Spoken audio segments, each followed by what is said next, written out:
بسم الله الرحمن الرحيم.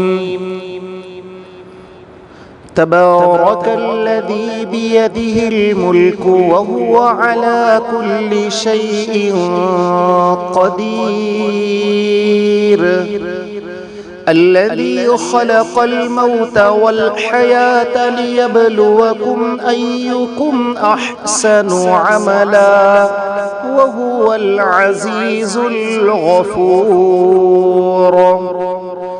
الذي خلق 7 سماوات طباقا ما ترى في خلق الرحمن من تفاوت فارجع البصر هل ترى من فطور ثم رجع البصر كرتين ينقلب إليك البصر خاسئا وهو حسير، ولقد زينا السماء الدنيا بمصابيح وجعلناها رجوما للشياطين وأعتدنا لهم عذاب السعير، وللذين كفروا بربهم عذاب جهنم وبئس المصير. إذا ألقوا فيها سمعوا لها شهيقا وهي تفور تكاد تميز من الغيظ، كلما ألقي فيها فوج سألهم خزنتها ألم يأتكم نذير؟ قالوا بلى قد جاءنا نذير فكذبنا وقلنا ما نزل الله من شيء إن أنتم إلا في ضلال كبير. وقالوا لو كنا نسمع أو نعقل ما كنا في أصحاب السعير، فاعترفوا بذنبهم فسحقا لأصحاب السعير. إن الذين يخشون ربهم بالغيب لهم مغفرة وأجر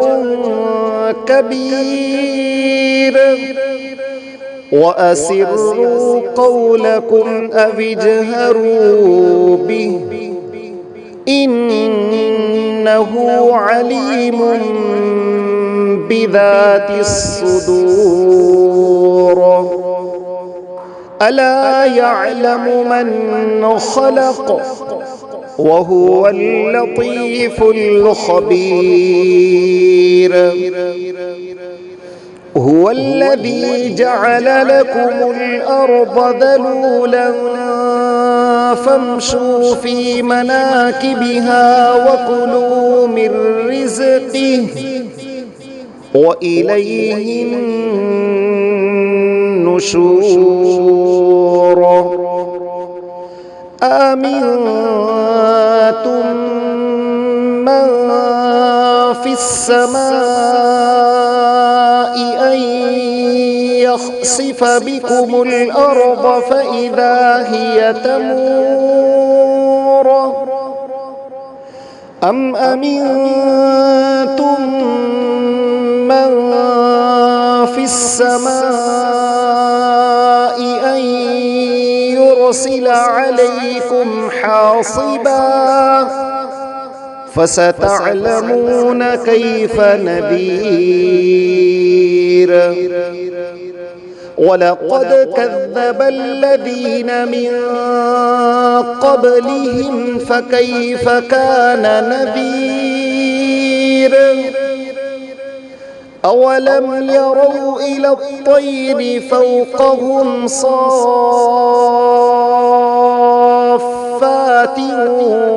ويقبضن ما يمسكهن إلا الرحمن إنه بكل شيء بصير أمن هذا الذي هو جند لكم ينصركم من دون الرحمن إن الكافرون إلا في غرور أمن هذا الذي يرزقكم إن أمسك رزقه بل لجوا في عتو ونفور أفمن يمشي مكبا على وجهه أهدى أمن يمشي سويا على صراط مستقيم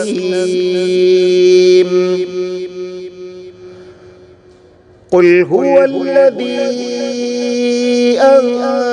أنشأكم وجعل لكم السمع والأبصار والأفئدة قليلا ما تشكرون قل هو الذي ذرأكم في الأرض وإليه تحشرون ويقولون متى هذا البعد إن كنتم صادقين قل إنما العلم عند الله وإنما أنا نذير مبين فلما رأوه زلفة سيئت وجوه الذين كفروا وقيل هذا الذي كنتم به تدعون قل أرأيتم إن أهلكني الله ومن معي أو رحمنا فمن يجير الكافرين من عذاب أليم قل هو الرحمن آمنا به وعليه توكلنا فستعلمون من هو في ضلال مبين قل أرأيتم إن أصبح ماؤكم غورا فمن يأتيكم بماء معين بسم الله الرحمن الرحيم نون والقلم وما يسطرون ما أنت بنعمة ربك بمجنون وإن لك لأجرا غير ممنون وإنك لعلى خلق عظيم فستبصر ويبصرون بأيكم المفتون إن ربك هو أعلم بمن ضل عن سبيله وهو أعلم بالمهتدين فلا تطع المكذبين ودوا لو تدهن فيدهنون ولا تطع كل حلاف مهين هماز مشاء بنميم مناع للخير معتد أثيم عتل بعد ذلك زنيم أن كان ذا مال وبنين إذا تتلى عليه آياتنا قال أساطير الأولين سنسمه على الخرطوم إنا بلوناهم كما بلونا أصحاب الجنة إذ أقسموا ليصرمنها مصبحين ولا يستثنون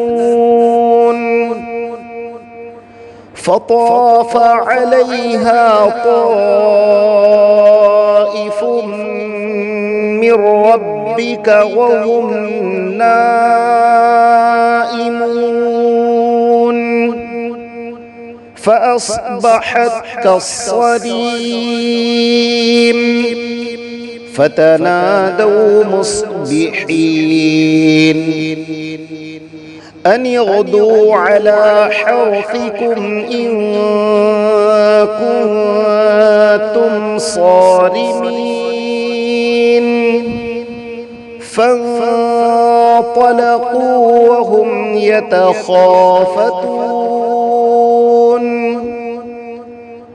ألا يدخلنها اليوم عليكم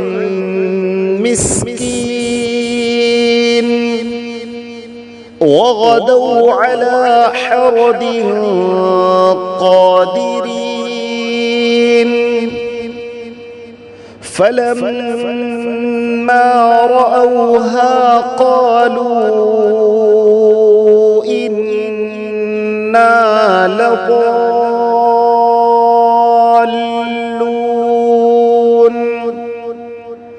بل نحن محرومون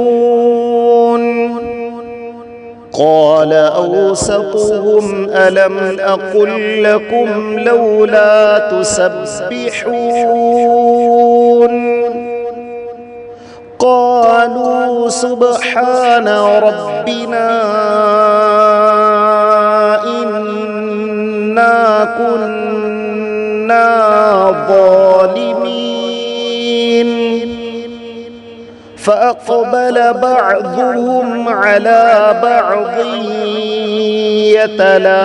يتلاومون قالوا يا ويلنا إنا كنا طاغين عسى ربنا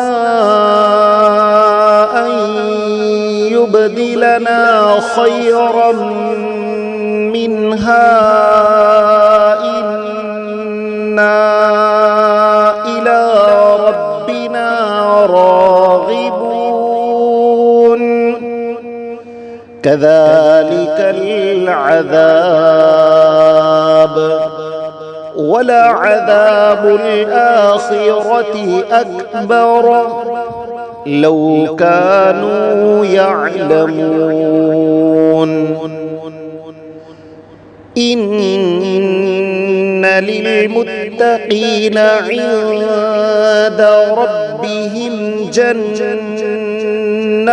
النعيم أفنجعل المسلمين كالمجرمين ما لكم كيف تحكمون أم لكم كتاب فيه تدرسون إن لكم فيه لما تخيرون أم لكم أيمان علينا بالغة إلى يوم القيامة إن لكم لما تحكمون سلهم أيهم بذلك زعيم أم لهم شركاء فليأتوا بشركائهم إن كانوا صادقين يوم يكشف عن ساق ويدعون إلى السجود فلا يستطيعون خاشعة أبصارهم ترهقهم ذلة وقد كانوا يدعون إلى السجود وهم سالمون فذرني ومن يكذب بهذا الحديث سنستدرجهم من حيث لا يعلمون وأملي لهم إن كيدي متين أم تسألهم أجرا فهم من مغرم مثقلون أم عندهم الغيب فهم يكتبون فاصبر لحكم ربك ولا تكن كصاحب الحوت إذ نادى وهو مكظوم لولا أن تداركه نعمة من ربه لنبذ بالعراء وهو مذموم فاجتباه ربه فجعله من الصالحين وإن يكاد الذين كفروا ليزلقونك بأبصارهم لما سمعوا الذكر ويقولون إنه لمجنون وما هو إلا ذكر للعالمين. بسم الله الرحمن الرحيم.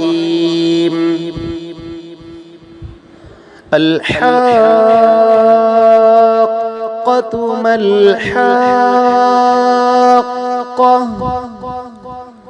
وما أدراك ما الحاقة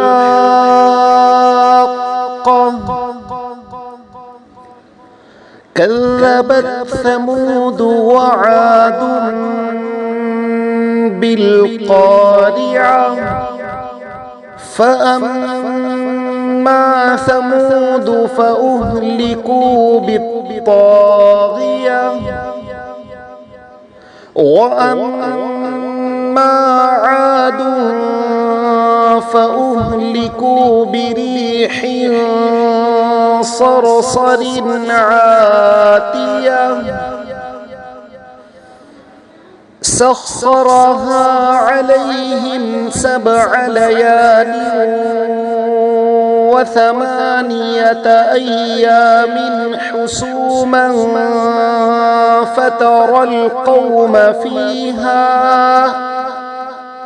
فترى القوم فيها صرعى كأنهم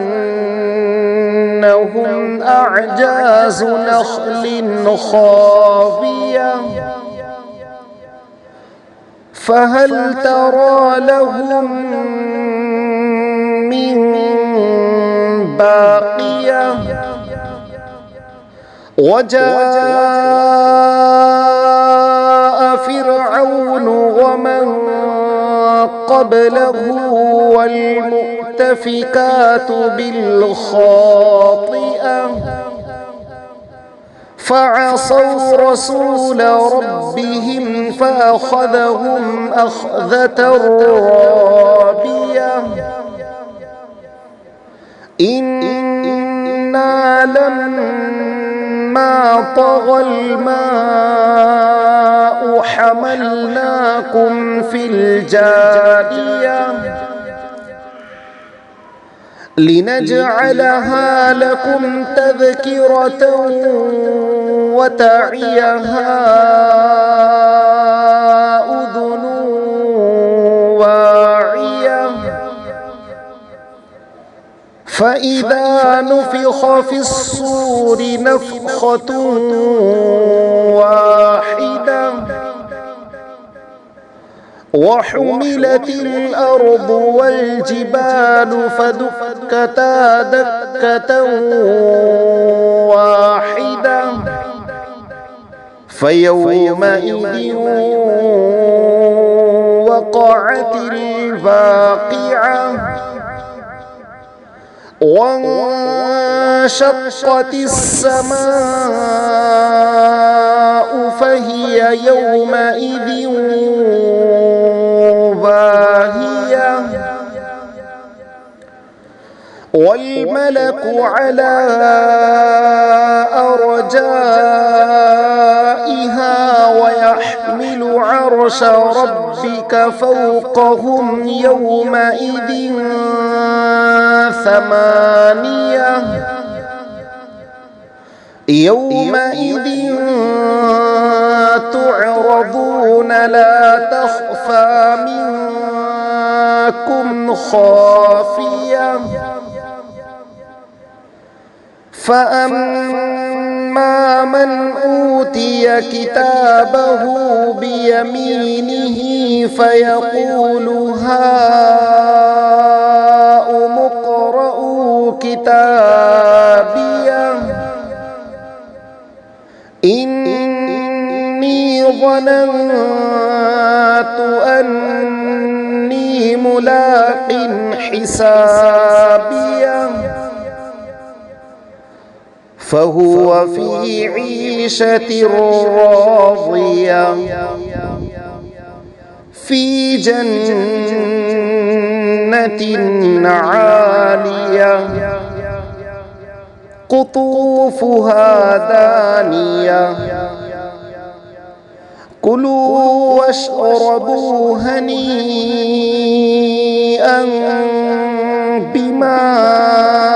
أسلفتم في الأيام الخالية وأما من أوتي كتابه بشماله فيقول يا ليتني لم أوت كتابيه ولم أدر ما حسابيه يا ليتها كانت القاضية ما أغنى عني ماليه هلك عني سلطانيه خذوه فغلوه ثم الجحيم صلوه ثم في سلسلة ذرعها 70 ذراعا فاسلكوه إنه كان لا يؤمن بالله العظيم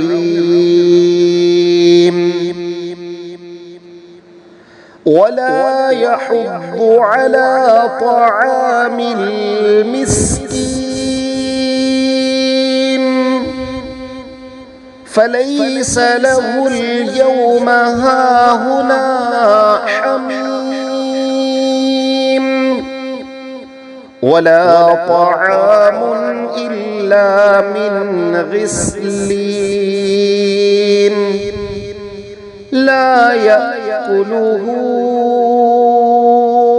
إلا الخاطئون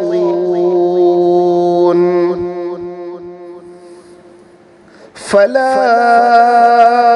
أقسم بما تبصرون وما لا تبصرون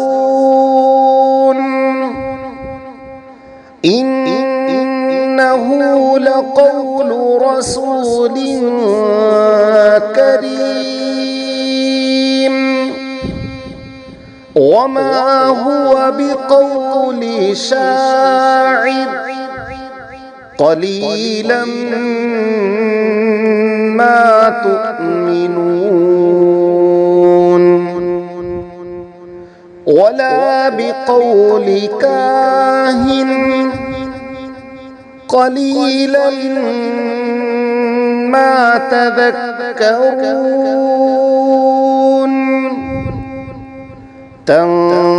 تنزيل من رب العالمين ولو تقول علينا بعض الأقاويل لأخذنا منه باليمين ثم لقطعنا منه الوتين فما منكم من أحد عنه حاجزين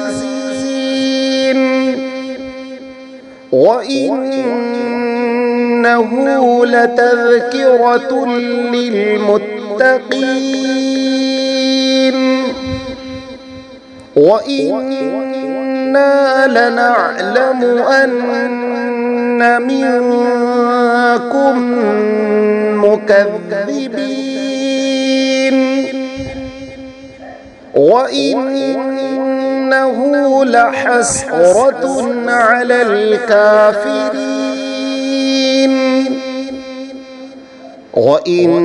وإنه لحق اليقين فسبح باسم ربك العظيم.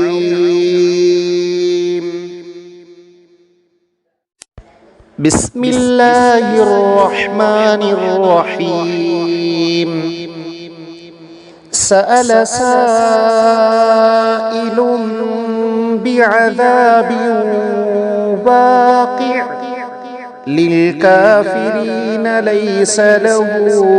دافع من الله ذي المعارج تعرج الملائكة والروح إليه في يوم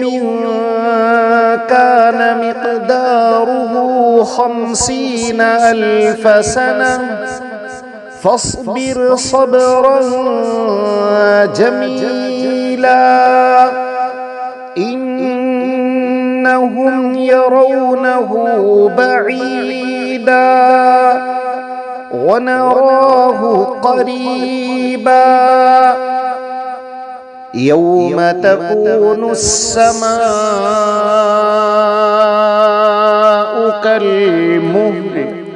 وتكون الجبال كالعهن ولا يسأل حميم حميما يبصرونهم يود المجرم لو يفتدي من عذاب يومئذ ببنيه وصاحبته وأخيه وفصيلته التي تؤذيه ومن في الأرض جميعا ثم ينجيه كلا إنها لظى نزاعة للشوى تدعو من أدبر وتولى وجمع فأوعى إن الإنسان خلق هلوعا إذا مسه الشر جزوعا وإذا مسه الخير منوعا إلا المصلين الذين هم على صلاتهم دائمون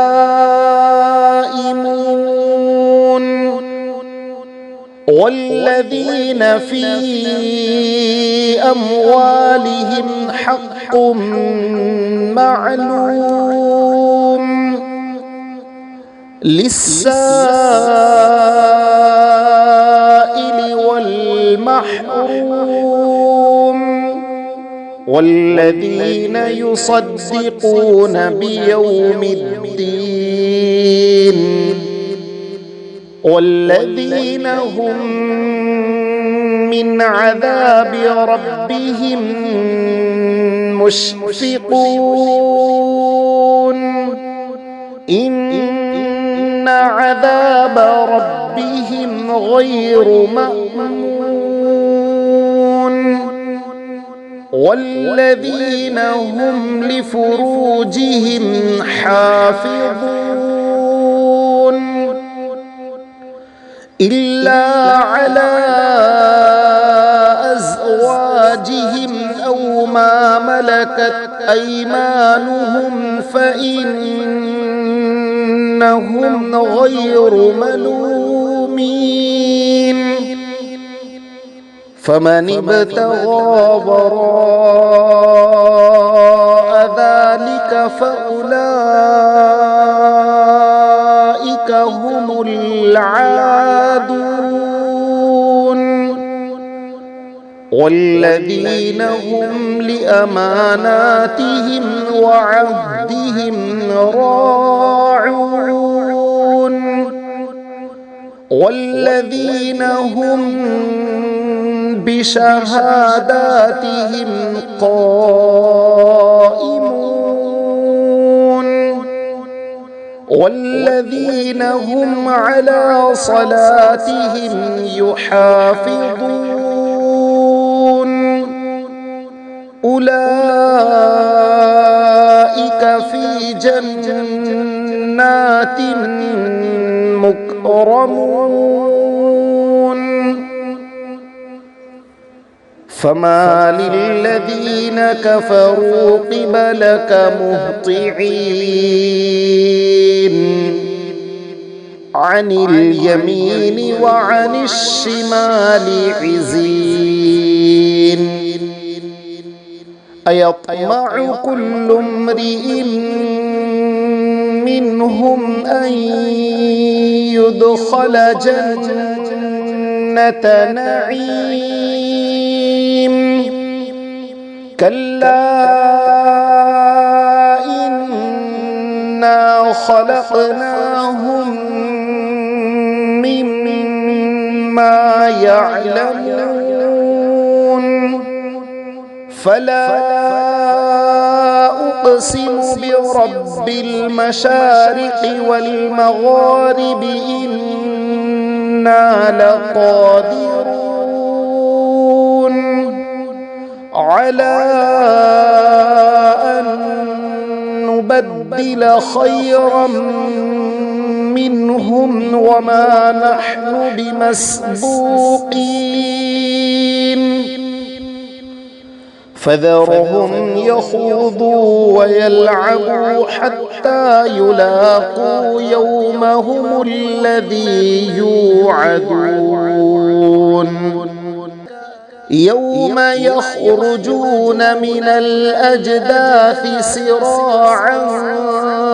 كأنهم إلى نصب يوفضون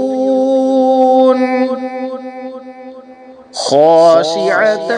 أبصارهم ترهقهم ذلة ذلك اليوم الذي كانوا يوعدون بسم الله الرحمن الرحيم إنا أرسلنا نوحا إلى قومه أن أنذر قومك من قبل أن يأتيهم عذاب أليم قال يا قوم إني لكم نذير مبين أن اعبدوا الله واتقوه وأطيعون يغفر لكم من ذنوبكم ويؤخركم إلى أجل مسمى إن أجل الله إذا جاء لا يؤخر لو كنتم تعلمون قال رب إني دعوت قومي ليلا ونهارا فلم يزدهم دعائي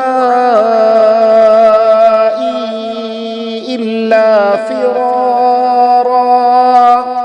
وإني كلما دعوتهم لتغفر لهم جعلوا أصابعهم في آذانهم واستغشوا ثيابهم واستغشوا ثيابهم وأصروا واستكبروا استكبارا ثم إني دعوتهم جهارا ثم إني أعلنت لهم وأسررت لهم إسرارا فقلت استغفروا ربكم إنه كان غفارا يرسل السماء عليكم مدرارا ويمددكم بأموال وبنين ويجعل لكم جنات ويجعل لكم أنهارا ما لكم لا ترجون لله وقارا وقد خلقكم أطوارا ألم تروا كيف خلق الله 7 سماوات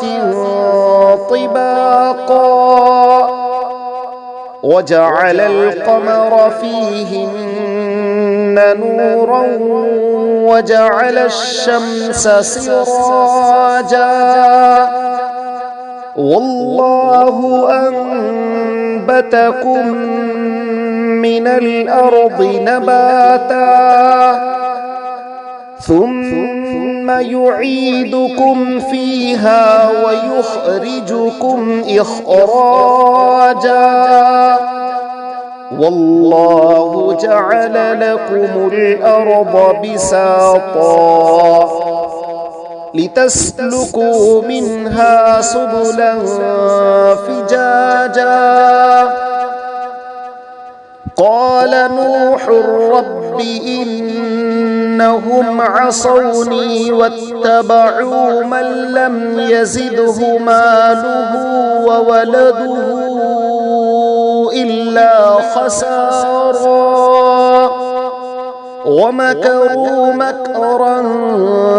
كبارا وقالوا لا تذرن آلهتكم ولا تذرن ودا ولا سواعا ولا يغوث ويعوق ونسرا